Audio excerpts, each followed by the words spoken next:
Johnson vaccine? How many doses will the state get? And where will they go? How will they be handled? So the information on the J&J vaccine at this point in terms of volume is a little bit up in the air. What I would say is that it is likely that we will get for next week a shipment, okay?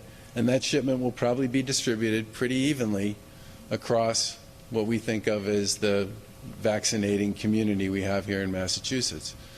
But the message that's come from the feds at this point in time is, yep, they've made some. We will distribute those through our own channels and to you.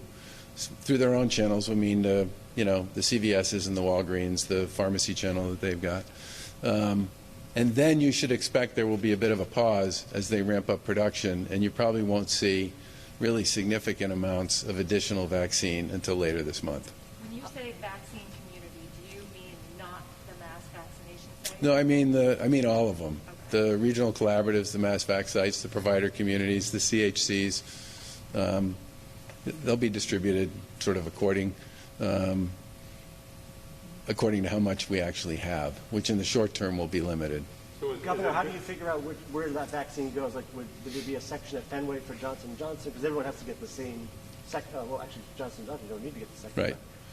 How will that be kind of orchestrated? Well, obviously, it's going to be up to the folks who are doing the vaccinating to separate what we think of as first and second dose from single dose. But the bottom line here is I go back to what Fauci said over the weekend and others said as well. These are all very effective.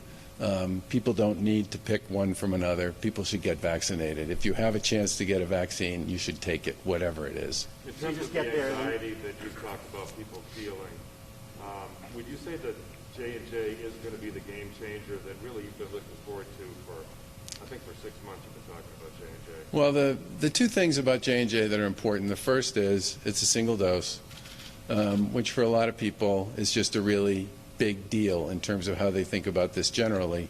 It also creates far more capacity within the system. And that's no offense meant to Moderna and Pfizer.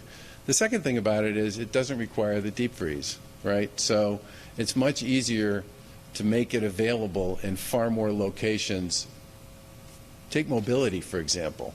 If you're in a situation where you have a vaccine that doesn't need to be thawed the night before and presumed to be available for a very particular number of doses the next day so that you don't waste any, if you have a vaccine that literally can travel and can travel in normal circumstances, you can just use it in a lot more settings that are not really built or structured to deal with some of the complexities associated with managing a vaccine that requires a deep freeze, a thaw, and then a general understanding of how many doses you're going to get out of that thaw and whether or not you have the people to actually to vaccinate according to the number you thaw. Vaccine ban? Sure.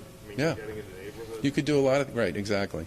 Governor, so does that suggest then that the Johnson & Johnson might be utilized in new ways, not necessarily in the mass vac sites, which are set up with deep freeze process like that? Would it make sense then to dedicate the Johnson & Johnson to all the new areas that we haven't been able to penetrate yet? I think you'll see. I think one of the things you'll see with J&J is the ability to do certain kinds of things that would be hard to do now using the more the vaccines that come with a lot more criteria around how you can use them, how you have to store them, how you have to prepare them than the J&J one does.